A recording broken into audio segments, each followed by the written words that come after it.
We are very, very happy to welcome Clara Almagro Vidal here in person with us today. It's quite a change of scenery, at least for me. And Clara has joined us today from Frankfurt, where she is the recipient of a DFG Research Project on the topic of Muslims under the rule of military orders in the Medieval Iberian Peninsula. And she has earned her PhD in 2012 from the University of Granada.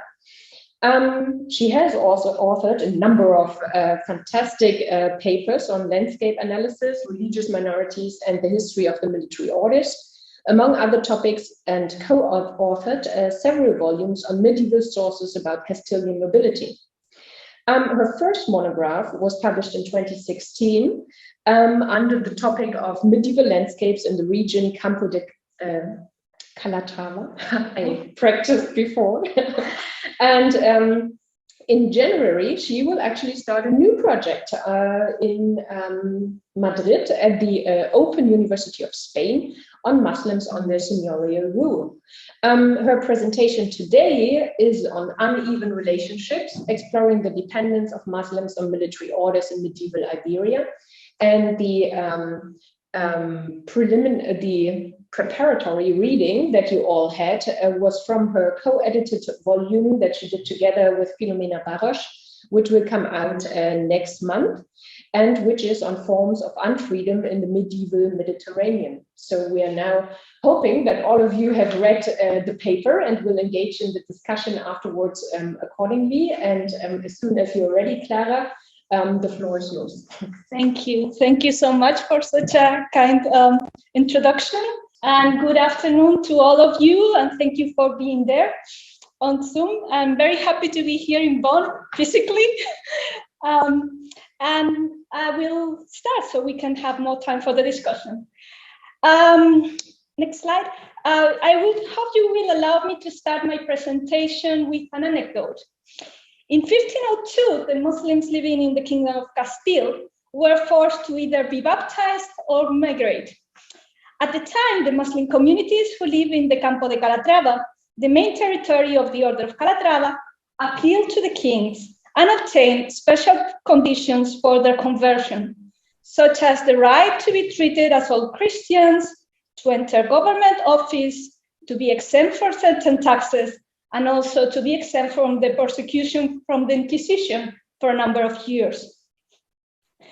Although they were not the only ones requesting and obtaining such conditions, it is not casual that Muslims under the rule of these military orders were capable of such action, nor did it happen in a vacuum.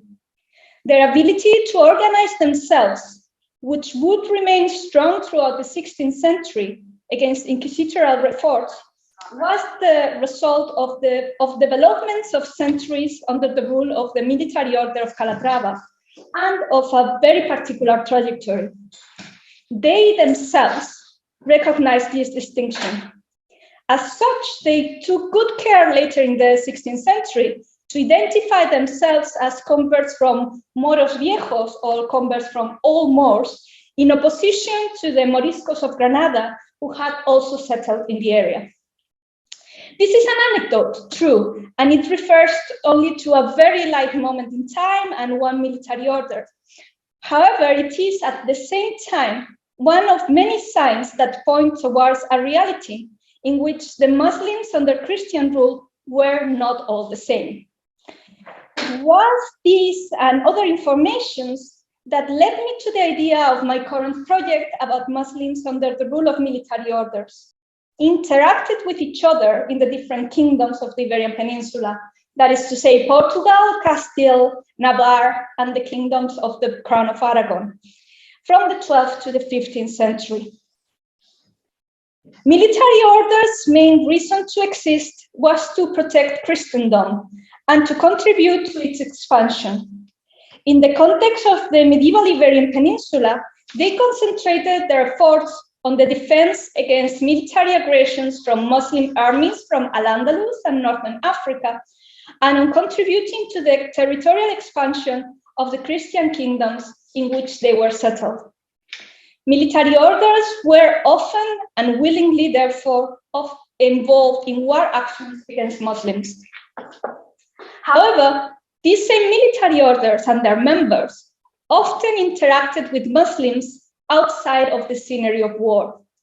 They not only owned Muslims as captives and slaves, but also employed them as free men, made commercial transactions with them, made treaties with them, and had Muslims living on their lands. While doing so, they created asymmetrical bonds of dependence.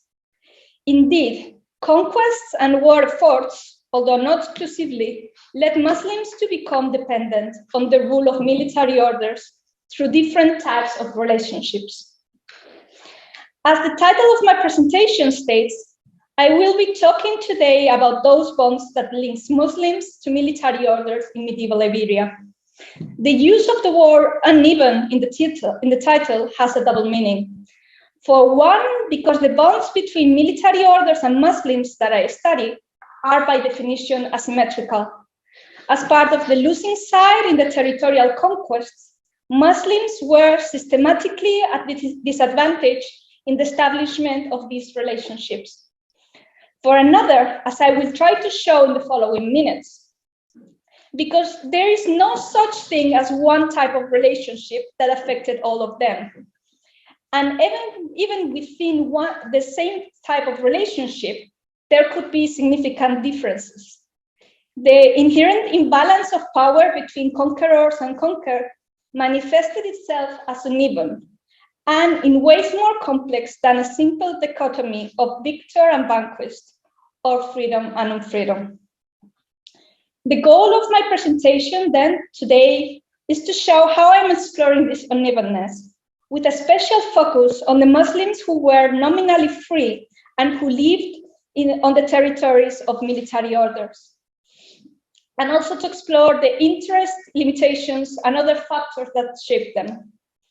I must say that this is still a work in progress. Some of the things that I say are still hypotheses that I'm trying to prove.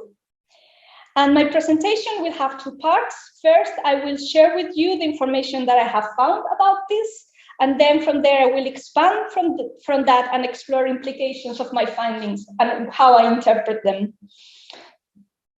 Then let's move on to the topic itself. The relationships between Muslims and military orders can be classified according to very different criteria, whether Muslims were freely entered the relationships or were forced into them, whether those relationships were individual or they were entered as a collective, whether the relationship was temporary or lifelong, and so on. Next slide. For my study instead, I have chosen to divide the Muslims into roughly two groups: Muslims who work directly for these institutions and Muslims settled on their lands. The first group consists of prisoners of war who worked for the orders while they were captive, slaves, but also free servants of the military orders. These were located in the monasteries and in the castles and the houses of the orders and fulfilled all kinds of functions for these institutions. The second group is formed by Muslims who lived on the lands administered by military orders, and these Muslims are less well known than the servants of the military orders, partially because their administration was less centralized, which is why the sources about them are often more scattered.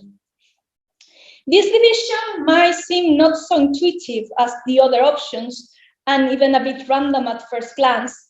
The lines that separate both groups are not so clear-cut in many cases. But it is precisely for that reason that I find it very useful for the analysis that I am carrying out. On the one hand, the dynamics of the relations established between military orders and their servants and military orders and the Muslims who inhabited their lands are different enough from each other. On the other, this approach also facilitates looking at overlapping bonds of dependence, which I have found happen quite often. One person could be subjected to different pledges at the same time, with contracts and obligations that overlap each other. For example, a Muslim person could be a vassal for a military order because they lived on a site that belonged to that institution, and the community settled there had established such a relationship with the order at some point in the past. At the same time, the very same person could have a second bond with that same military order, for example, by establishing a labor contract with them or with one of their members. And this set them somewhat apart from their neighbors because their obligations and sometimes the prerogatives that they got would differentiate it from the person who did not have that same link with them. They could be employed for a number of years or only for a punctual task by a commander or a master of that same order. And likewise, somebody who did not live in lands of military orders could work for that institution.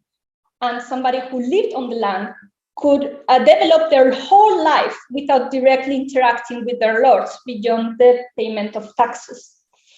This created a very rich casuistry of situation that speaks of the complexity of these relations of dependence. With this framework in mind, that starts from where the Muslims were and what they did, one of the main questions that I'm trying to answer with my project is what kind of relationship Muslims and military order established with each other. In some cases, the differences between some relations and others are very clear. The conditions attached to captives and slaves would present very different characteristics from those of settlers and free servants.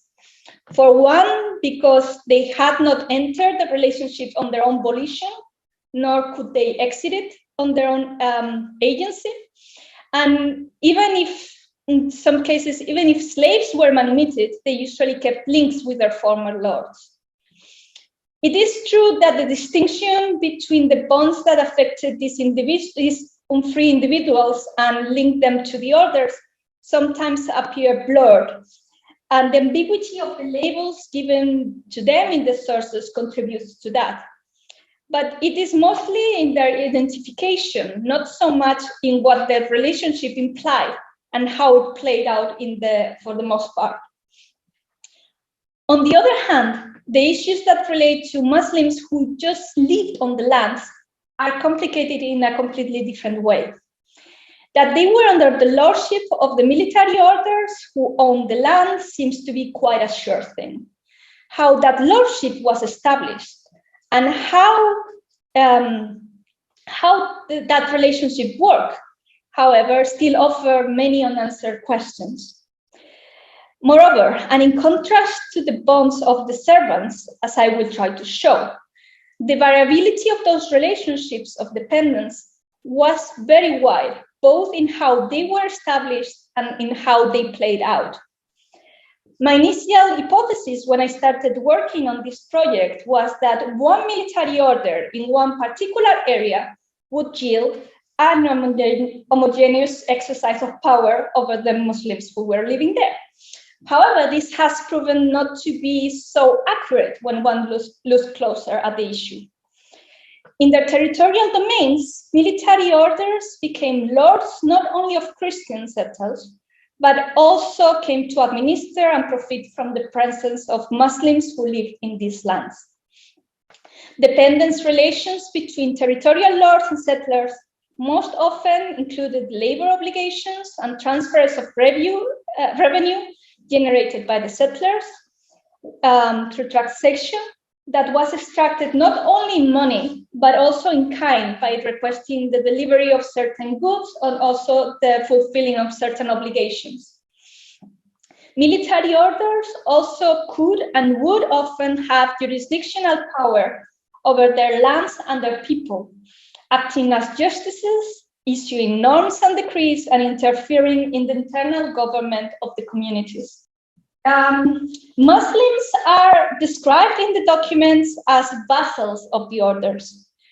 We know that, at least on some occasions, Muslims were also prescribed to make a swearing of fealty, and in this slide you can see one of the examples where we have written record of that happening.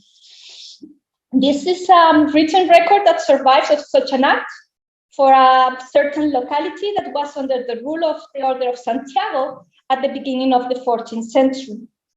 In this occasion, the Muslims went before the representative of the order and formulated the swearing of fealty by the Quran, following their own tradition. Other than this adaptation and to the religion of the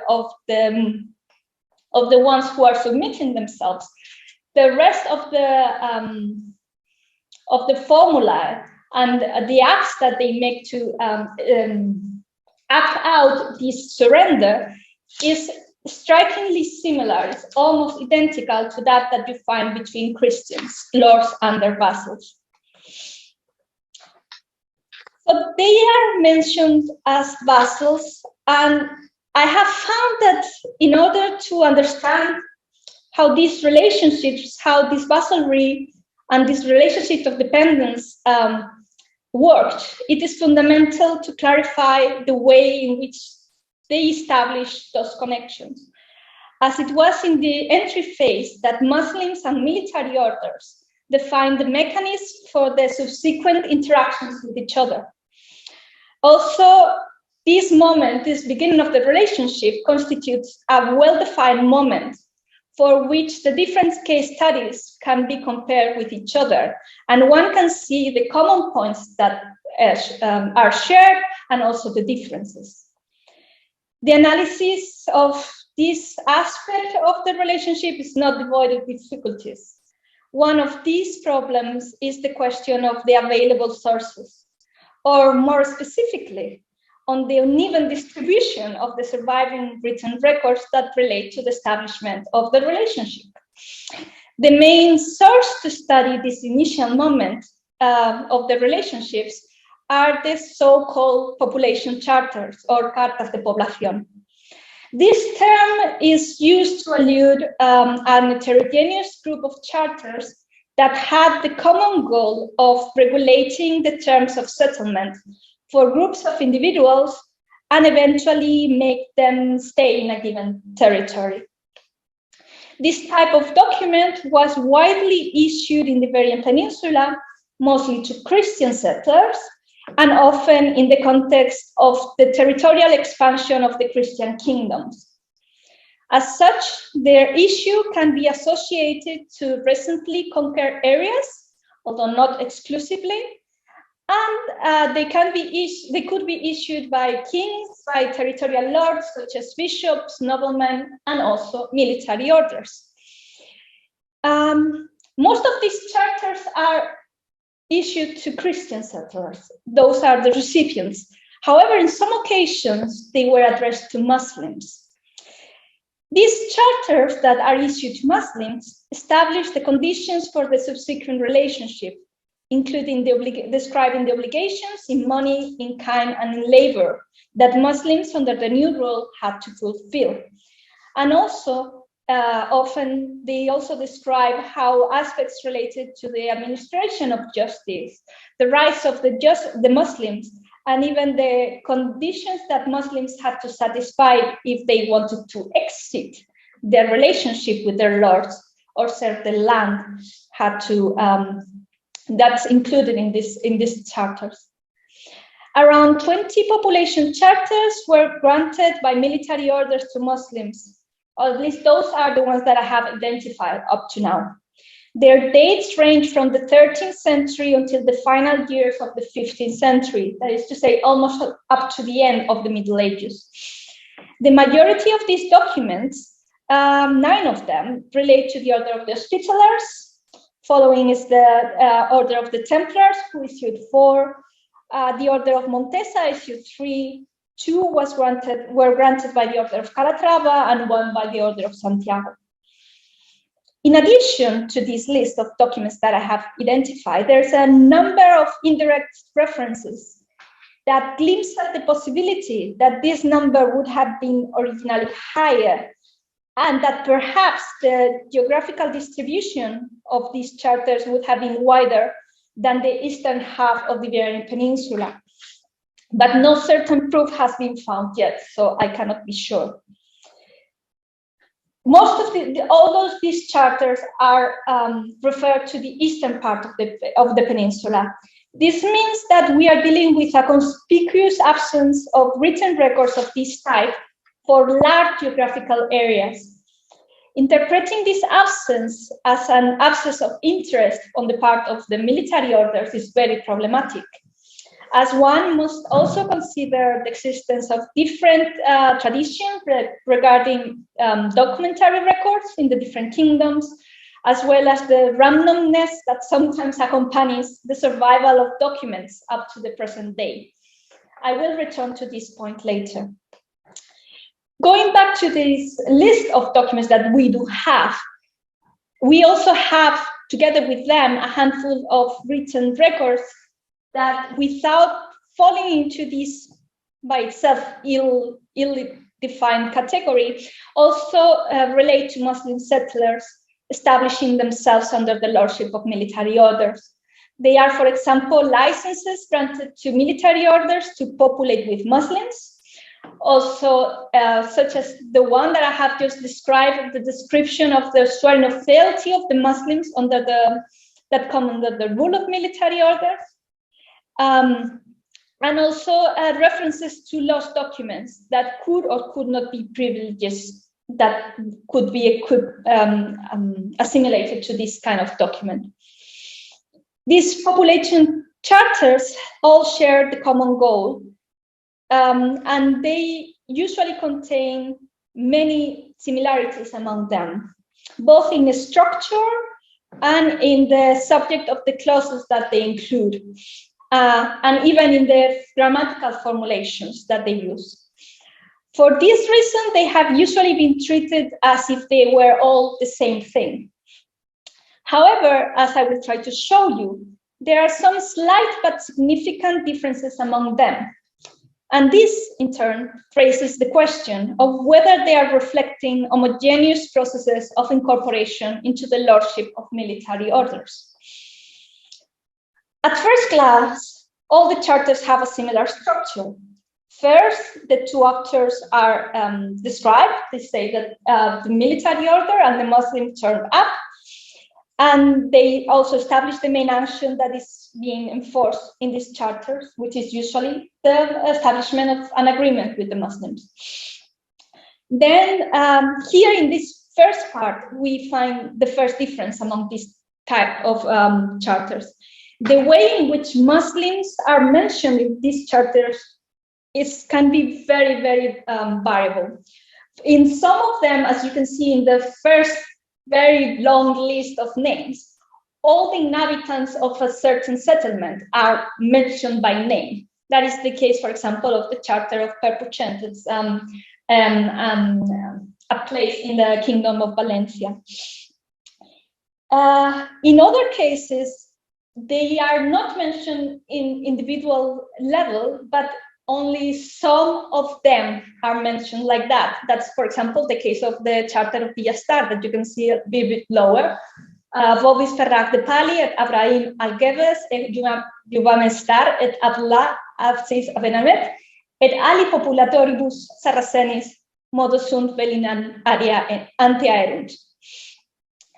In other cases, only the representatives of the Muslim community are mentioned by name and the others are included. And last, there's also certain charters that only very generically mention that to the Muslims who are in this place. This is one of the differences that we find in this charter, and it's not isolated. The second part of these charters, which is the main body of the text, the most extensive one, is the description of all the conditions of the relationship. The main topic that is covered in these clauses is usually focused on the fiscal obligations to be fulfilled by the Muslims, all the taxes that they had to pay, how they had to pay them, and when. But on occasion, other aspects of the relationships are also included.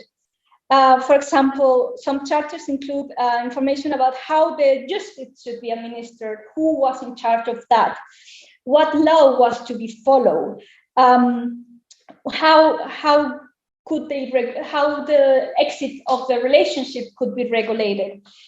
All these kinds of other aspects that are not strictly related to the taxation, but had a lot to do with how the power was enforced by the military orders. There is no clear pattern as to why some charters include some issues and others don't.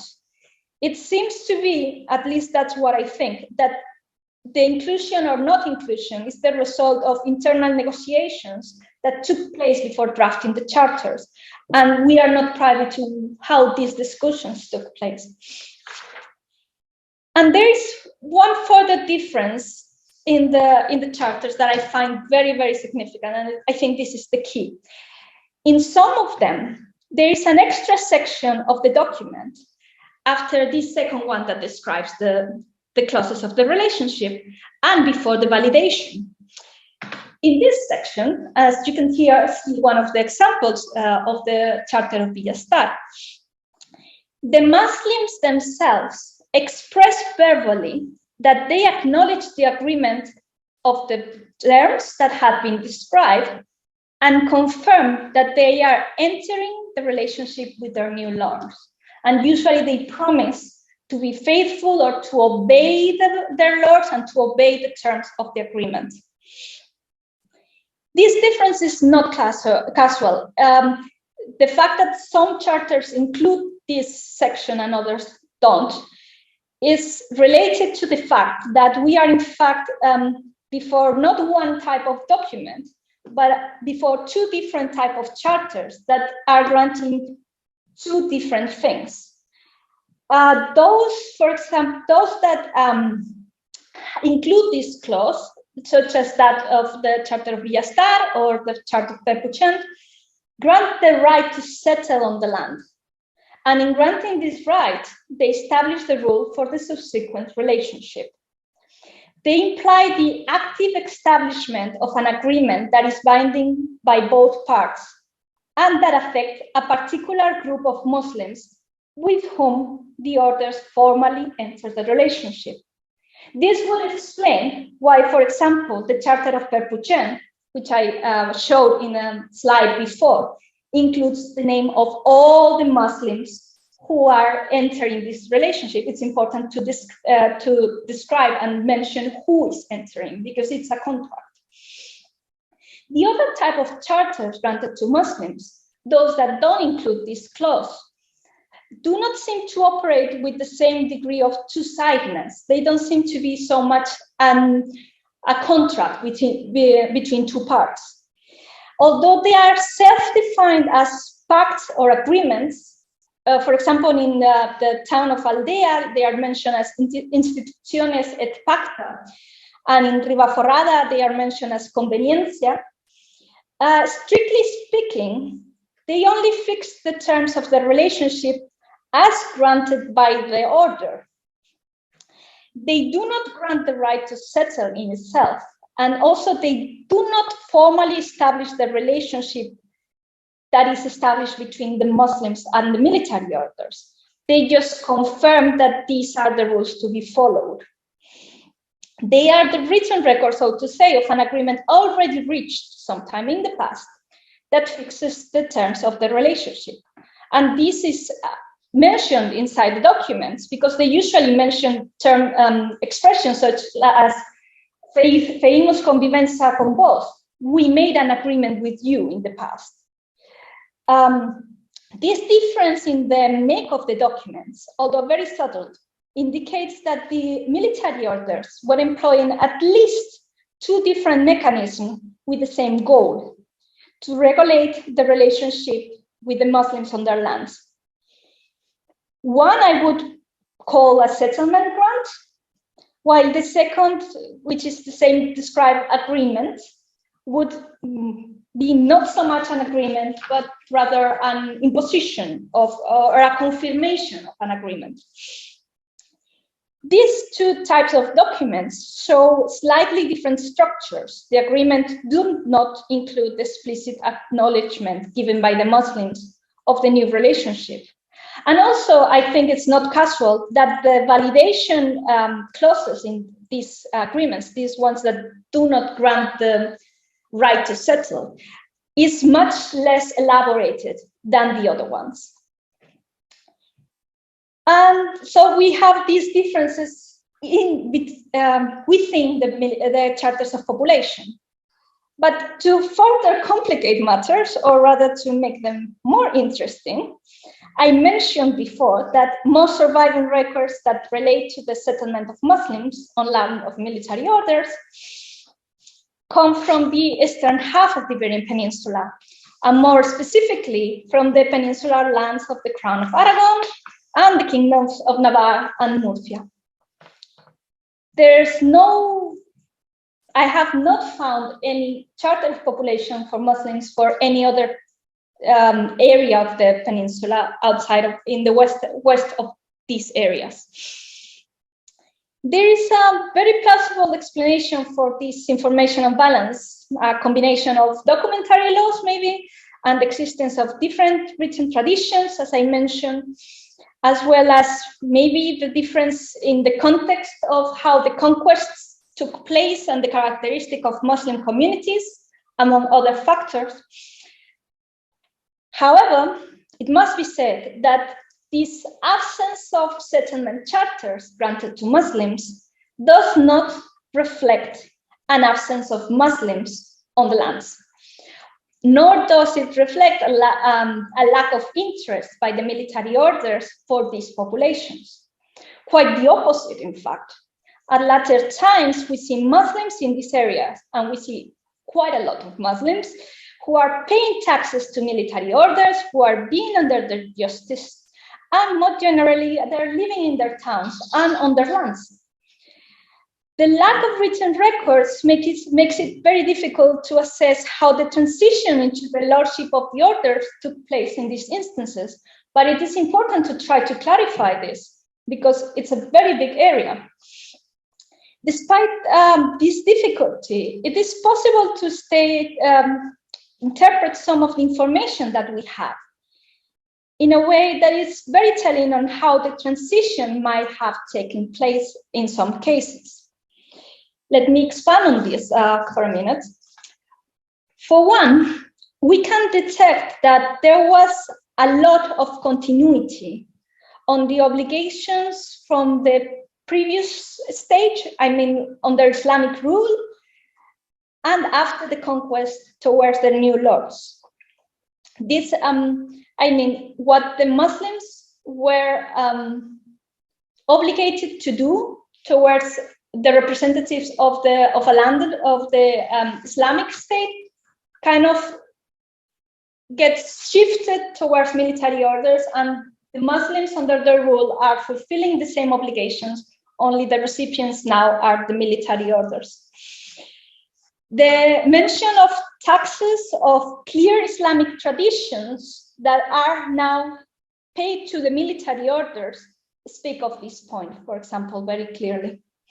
Likewise, there is continuity also in the settlement patterns of Muslims. Maybe the best research case study on this point is that of the district of Morata, which belonged to the Order of Calatrava in the Kingdom of Castile. This area that I studied with Luis Rafael Villegas some years ago was unpopulated at the end of the Middle Ages and was used mostly for cattle raising and itinerant agriculture.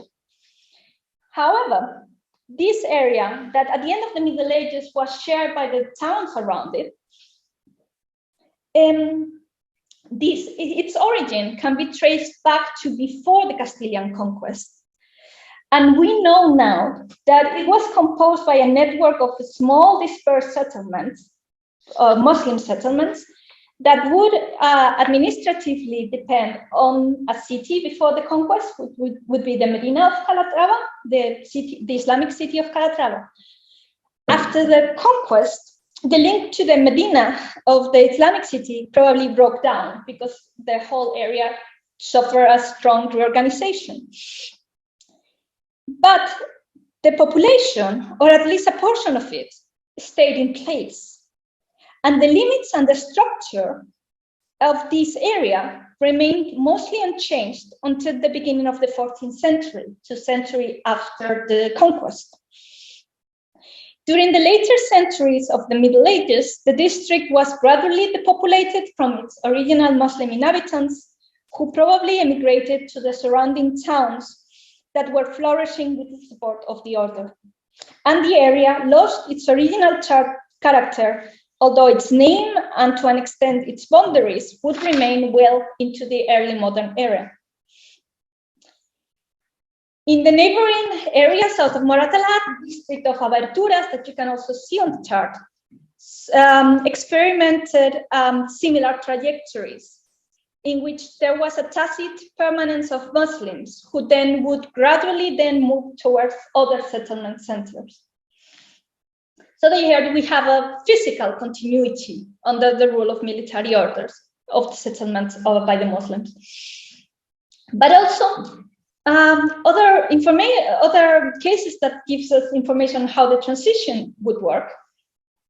We can also find in developments that could be considered anomalous at first sight under the lordship of the orders. Such would be the case, for example, of the town of Bolanos De Calatrava, a town that also belonged to the order of Calatrava in Castile. And in this town, there was a big Muslim community at the end of the Middle Ages. It made up, the calculations are about half of the whole population of this town. However, despite its size, there is no mention of this Muslim community being an aljama. Let me explain. The aljama is the term that is used for Muslim communities under Christian rule in the Iberian Peninsula, well, in Castile and Aragon, and it describes the communities whose form of government had been acknowledged by the Christian lords. So it's communities that are organized enough and that have representatives and are recognized as such. Instead, these Muslims of Bolaños are mentioned as a morería, which is a term that is used usually to just mention a settlement of Muslims without recognizing the government of these Muslims. Also, the Muslims who lived in Bolaños collaborated with the Christian town council, apparently with ease, to defend their common interests. They appear in the petitions to the master for certain issues that were shared by both, and they do so apparently in the same standing of Christian neighbors and Muslim neighbors. There's no mention of Muslims being delegated to a second role in the discussions. And lastly, and I think most interesting, the Muslims of this town, the Muslims of Bolaños, enjoyed extremely favorable fiscal exemptions that seem to relate to those granted to the general population of this town, to the Christians back in the 12th century. They seem to mirror those that were enjoyed by their Christian neighbors in the same town. And there's no trace of a particular exemption charter granted to them, only the one given to the whole of the population by Queen Urraca in the 12th century. These situations, and others that I cannot present here for lack of time, point, at least in my opinion, towards a transition into the lordship of the order, all of this, of the order of Calatrava in this case, that was not regularized or formalized at a clear point in time. Rather, it seems that the order opted, at least in these cases, for a laissez-faire, just letting them be for the most part, just letting them stay where they are on their lands, and they don't take direct actions towards them until a much later time. I want to remark here briefly that this lack of written instruments and this strategies such as this one of the Order of Calatrava does not mean that the orders did not show interest in consolidating Muslim populations on their territories. they do so through other means. For example, we have wide proof of the military orders seeking fiscal exemptions for the Muslims living in their lands at different points in time, and different military orders for their own Muslims, which speak of the military orders doing this strategy on purpose and not necessarily to kind of push them away. However, the existence of these type of situations where the military orders don't take direct actions towards the Muslims is confirmed by a charter granted to the Muslim community of Calanda in Teruel by this same order of Calatrava. And this charter sheds some light on this, and it's very interesting because according to the document, which was granted in 1360, long after the order had taken over this town, they say that there was no formal document in writing granted to the Muslims of Calanda when they came into the lordship of the military order. It was only later, when the disadvantages of such situation came to light, that the military order took steps to regulate the situation and thus granted this one charter regulating what the Muslims owed the military order and what they were entitled to have. Therefore, this confirms that what we are observing is that military orders were employing different methods when incorporating Muslims under their lordships. And these differences when taking over the lordship of Muslims were the result of different starting points. I think size of the community and also the way they were settled was a very important factor. Also, the strategic interest of where the settlements were, regional traditions. Most of the population charters are from the Kingdom of Valencia, which is known for having a very, very active activity of issuing population charters in the 13th century. I think it has the densest network of this kind of charters granted at the same time. Also, the character of the ordinance itself played a role. The time when the Muslims were incorporated into the lordship of the orders and so on. These differences and these different ways of incorporating themselves and being incorporated into the lordship of the orders in turn also caused ripples that extended in many aspects of life, as can be seen, for example, in the case of Bolanos De Calatrava that I have mentioned before.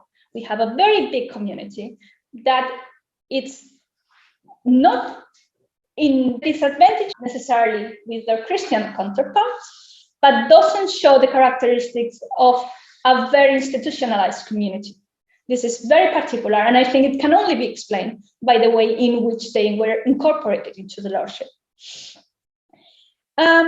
This tailored approach by the military orders facilitated the existence of individualized evolutions of Muslim communities, even under the same lordship and in the same land.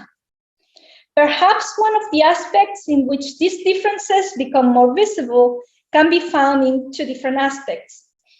One is in the way in which these communities organized themselves and were allowed to rule themselves, and the other is in the tax obligations that these Muslims sustain, in the sense that the tax obligations that Muslims had changed from one town to the other, and sometimes quite drastically. And this created not a small amount of conflicts later in the Middle Ages. But let us look at the first point in more detail. The ways in which Muslims were administered and the ways in which they governed themselves evolved and also experienced profound changes over time. And the degree of transformations and the shapes that they took was highly variable. We have, for example, places such as the Hornachos, which is a town in the area of Extremadura, under the rule of the Order of Santiago, where the Aljama, which is to say the ruling government of the Muslims, was the only ruling entity of the whole town, which was populated exclusively by Muslims, and took over most, although not all, the roles that Christian town council would have taken over, together with the commander of the Order of Santiago, who was settled there. On the other end of the spectrum, we have cases such as the Bolanos De Calatrava that I mentioned, where despite the relative big size of the Muslim communities at the end of the Middle Ages, no references have been found to a separate self-administration by the Muslims. And Muslims and Christians acted together without references to them being two bodies of government. Middle ground between these two extreme cases, where coexistence between an institutionalized Al-Hama and the Christian town council seemed to have been the most common case, I must say. But even then, the way in which these two bodies of government coexisted and interacted with each other is very different from one place to the other. The capability of the Al-Hamas to, for example, to regulate and to, for example, things such as issue justice could be very different from one town to the next. And even inside one particular Al-Hama, the level of interference by the commander of the town could change over time. For example, the Muslim community of Xivert, which is a settlement in the Kingdom of Valencia, which was first under the rule of the Templars, and then after the extinction of this order, passed under the rule of the Order of Montesa, is a good example of this. Two charters have reached us that relate to the conditions of the Muslim settlers in this town. In the first one, the Al-Hama is secured the presence of an Alamin, or a head of the Al-Hama, without major details. And then from the 14th century, we learned that the commander had taken over the election of this official, of this Alamin, at a certain moment, we don't know exactly when, and that the Muslim community successfully negotiated a compromise in which they would put forward a number of names, and the commander would then choose from that restricted pool of candidates. This system, I must add, is very similar to the one of the Alcaide Mayor de las Aljamas del Reino in the 15th century, which is a body of government for the whole of the Muslims in the Kingdom of Castile. How we got from the first point here in Xivert to the second is not stated in the documents. It is very possible that what we are seeing relates to the famous uprising of 1264 of the Muslims in Castile and Aragon. There was this big uprising that was brought on punishments and the restriction of the rights of the Muslims, and retaliations and even expulsion of Muslims from certain areas. My working hypothesis for this case is that the Al-Hama of Xivert would originally function on its own and under the supervision of the commander. We don't know how much it would interfere, but I would suggest that not that much, at least at the beginning. But the instability, or maybe brought by the uprising, maybe brought by the change of lordship after the Templars were extinct and the Order of Montesa took over, would give the occasion to the commander to take over the election of the highest official of the Al-Hama. At that point, it would be especially important to be in control of the Muslim community and how it was ruled. However, there would be an ongoing resistance from the community, the Muslim community itself. And that, together with the passage of time, once things settled, would allow the Muslims to gain back some ground and reach the compromise that we see in the second charter. I think I'm running out of time, so I will try to gather all the threads together and come to an end. And I would like to do so by pointing out some ideas for further reflection. As I have shown, or I hope I have, the mechanics associated with the institutional incorporation of Muslim settlers present in the field into the administration channels of the orders were not uniform, and not all of them can be traced with the same clarity. Factors such as chronology, conditions under which the conquest took place, the level of agency that the orders had in a given area and at a given time, the presence or absence of inhabitants already settled in the territory at the time that the military order took over, the density and degree of internal organization of the Muslim inhabitants, and the ease for attracting Christian settlers seem to have played a role in the decisions taken by the orders. The circumstances of the establishment of lordship were an important variable on how then later developments unfolded. The so-called population charters contributed to create a certain level of stability at early times, although they did not ensure immutability. However, not all Muslim communities received these instruments, and not all these written instruments operated in the same way. Although time and geographic location are an important factor in this, the variability cannot be fully explained by only these factors. It seems that military orders tailored their actions by their own preferences and also depending on the characteristics of each of the settlements that they took over. This meant that even under the same lordship and in the same kingdom and being established at a similar moment, maybe only a handful of years apart from each other, the obligations and rights of Muslims varied significantly from one place to the other. In this sense, the relationships of dependence did not only have a personal character, meaning that they were established between the Muslim vassal and the military order, but they also had a spatial factor in them. Being in a certain place was a determining factor into how the relationship took place.